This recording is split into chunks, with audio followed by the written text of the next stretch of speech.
مسلح افراد وہاں موجود تھے، لیکن عمران کے ہاتھ میں کارڈ دیکھ کر وہ سائڈوں پر خود بخود ہٹ جاتے تھے۔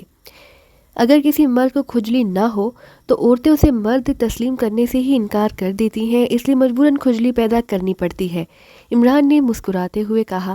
اس دوران وہ دونوں راہداری کے آخری حصے میں پہنچ چکے تھے۔ وہاں ایک دروازے کے سامنے ایک مشین گن سے مسلح آدمی موجود تھا۔ کارڈ مجھے دے دو، اس آدمی نے عمران کی طرف ہاتھ بڑھاتے ہوئے کہا۔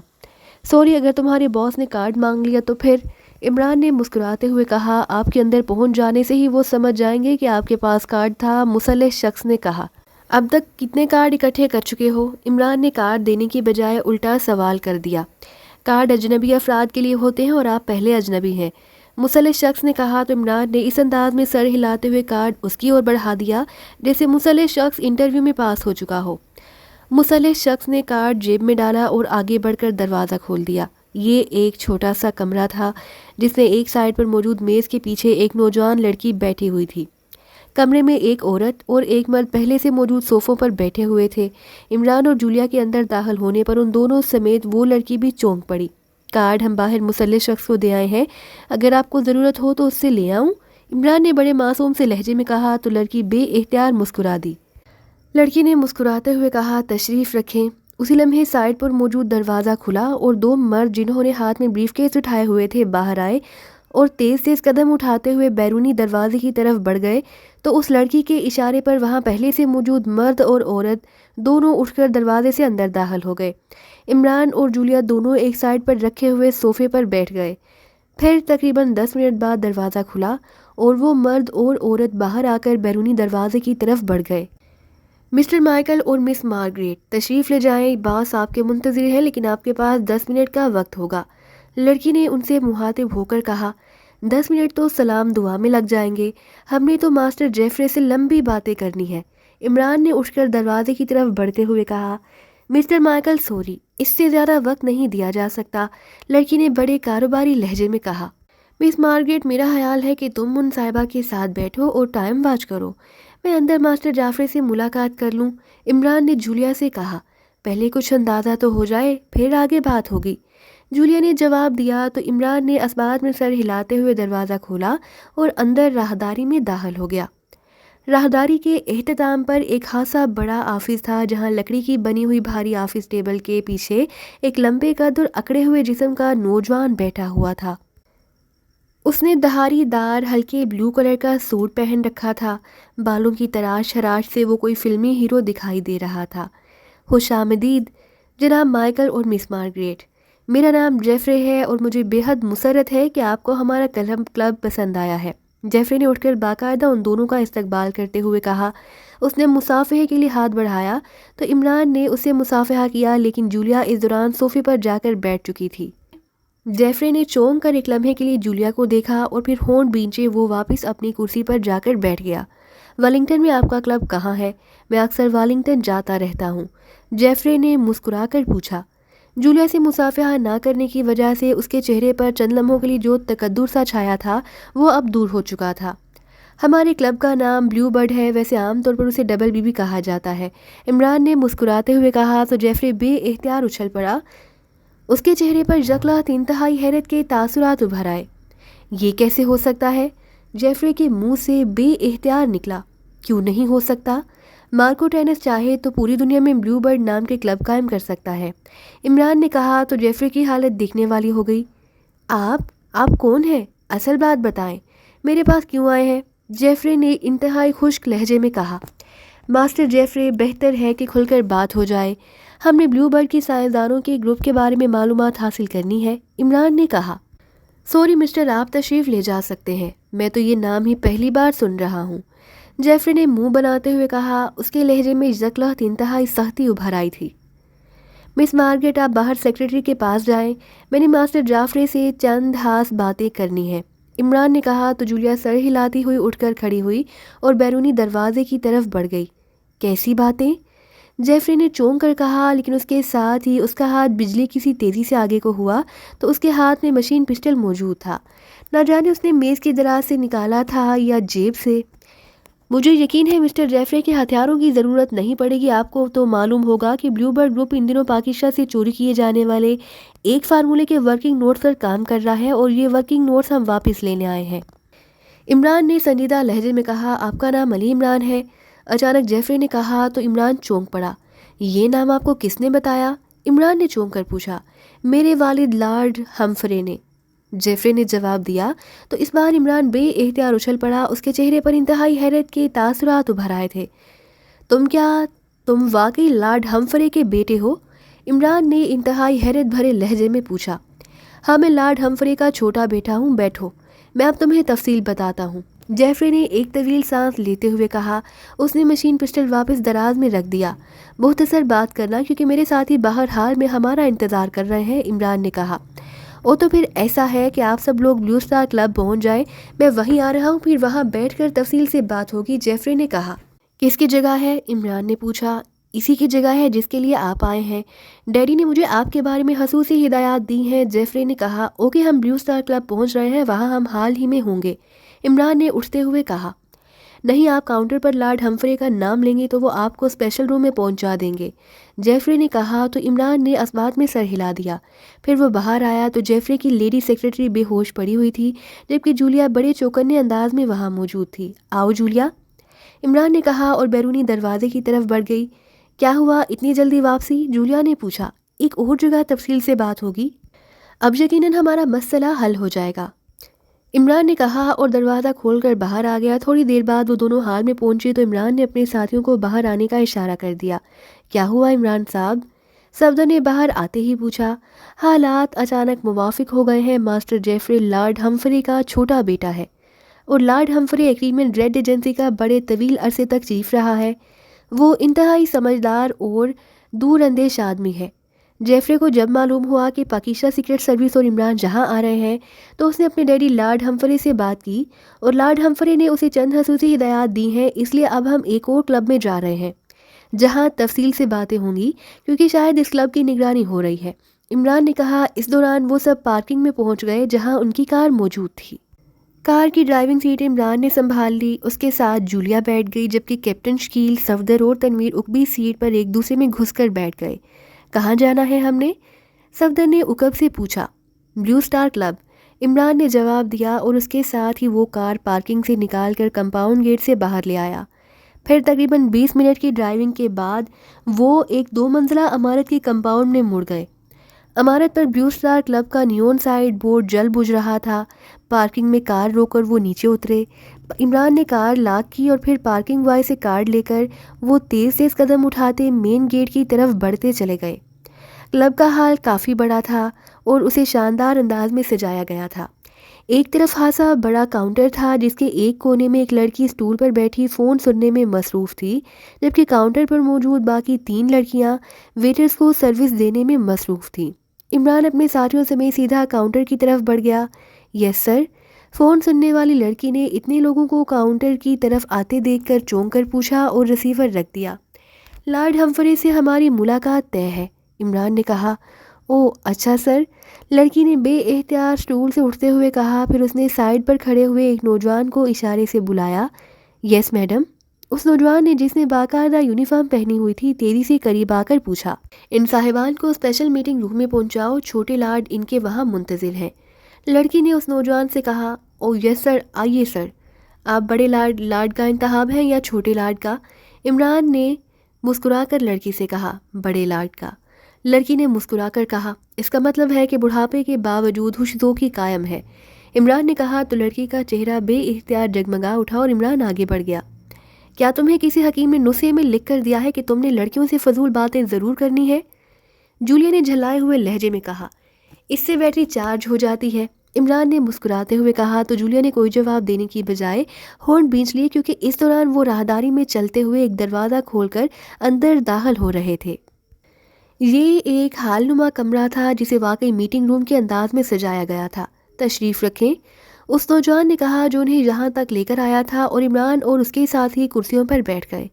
آپ کیا پینا پسند فرمائیں گے؟ نوجوان نے پوچھا. ایپل جوس، عمران نے کہا. تو نوجوان نے مودبانہ انداز میں سر ہلایا اور واپس مڑ کر دروازے سے باہر نکل گیا. تھوڑی دیر بعد وہ ٹرالی دھکیلتا ہوا واپس اندر داخل ہوا۔ ٹرالی میں ایپل جوس کے بڑے بڑے گلاس موجود تھے۔ اس نے ایک ایک گلاس اٹھا کر ان کے سامنے درمیانی میز پر رکھا اور پھر ٹرالی ایک طرف کر کے وہ مڑا اور کمرے سے باہر نکل گیا۔ عمران نے گلاس اٹھایا اور منہ سے لگا کر ایک گھونٹ پی لیا۔ کیا یہ مشروب قابل اعتبار ہے؟ صفدر نے کہا۔ ہاں لارڈ ہمفری نے ہم سے کوئی دھوکہ نہیں کرنا، عمران نے بڑے با اعتماد لہجے میں کہا۔ اسی لمحے دروازہ کھلا اور ایک لمبے قد، بھاری جسم اور چوڑے اور باروب چہرے کا مالک بوڑھا آدمی ہاتھ میں چھڑی پکڑے اس کا سہارا لے کر اندر چلتا ہوا داخل ہوا۔ اس کے پیچھے ماسٹر جیفری بڑے مودبانہ انداز میں چل رہا تھا۔ عمران ان کے اندر داخل ہوتے ہی اٹھ کر کھڑا ہو گیا۔ اس کے اٹھتے ہی اس کے ساتھی بھی اٹھ کر کھڑے ہو گئے۔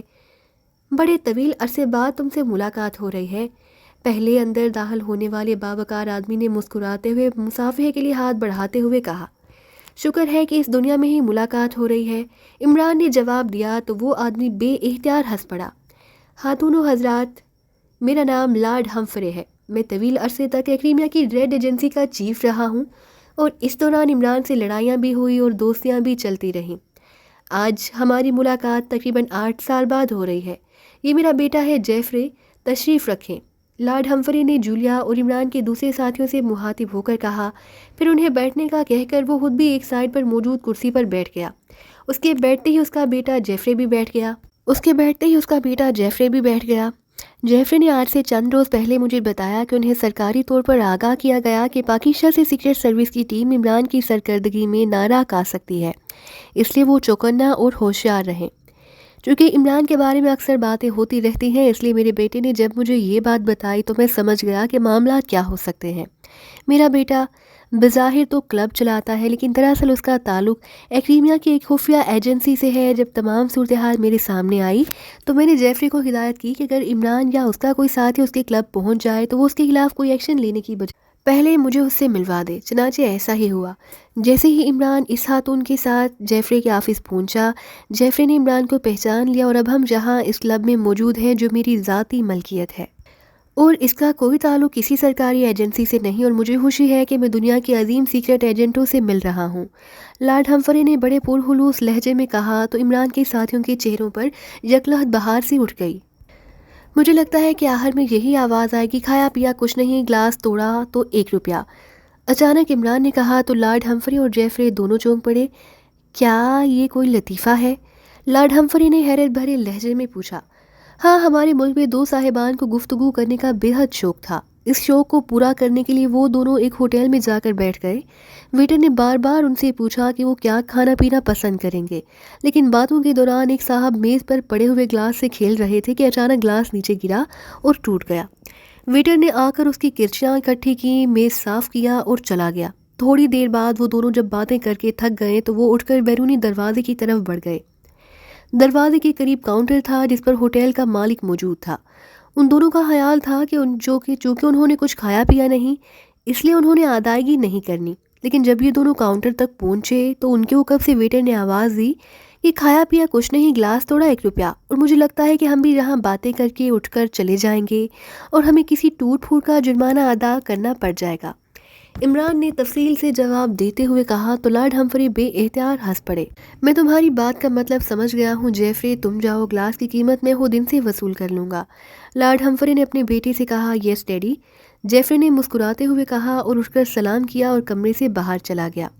ماشاءاللہ، اس قدر سعادت مند بیٹا تو ہر باپ کی خواہش ہوتی ہے، میرے ڈیڈی سمیت، عمران نے کہا تو کمرہ بے اختیار کہکہوں سے گونج اٹھا اور سب سے بلند کہکہا لارڈ ہمفری کا تھا۔ تمہاری باتوں کا مطلب میں سمجھتا ہوں عمران، اصل موضوع پر بات نہیں ہو رہی اور ہم ادھر ادھر کی باتیں کر رہے ہیں۔ میں نے اس لیے جیفری کو باہر بھیجا کیونکہ جیفری نے رازداری کا باقاعدہ حلف اٹھایا ہے، اس لیے میں نہیں چاہتا کہ وہ کسی الجھن میں پڑے، اور مجھے یہ بھی معلوم ہے کہ اگر تم جیفری تک پہنچ گئے ہو تو پھر معلومات حاصل کیے بغیر واپس بھی نہیں جاؤ گے، اس لیے میں تمہیں تفصیل بتائے دیتا ہوں۔ مجھ پر یقین کرنا یا نہ کرنا تمہاری اپنی مرضی ہے، لارڈ ہمفری نے کہا۔ آپ پر تو ہمیں مکمل اعتماد ہے۔ آپ کے آنے سے پہلے میں نے اپنے ساتھیوں سے بھی یہی بات کی، کیونکہ آپ بھی بزرگوں کی اس نسل میں سے ہیں جو اصولوں پر اپنا سب کچھ قربان کر دیتے ہیں، عمران نے مسکراتے ہوئے کہا۔ اس اعتماد کا شکریہ،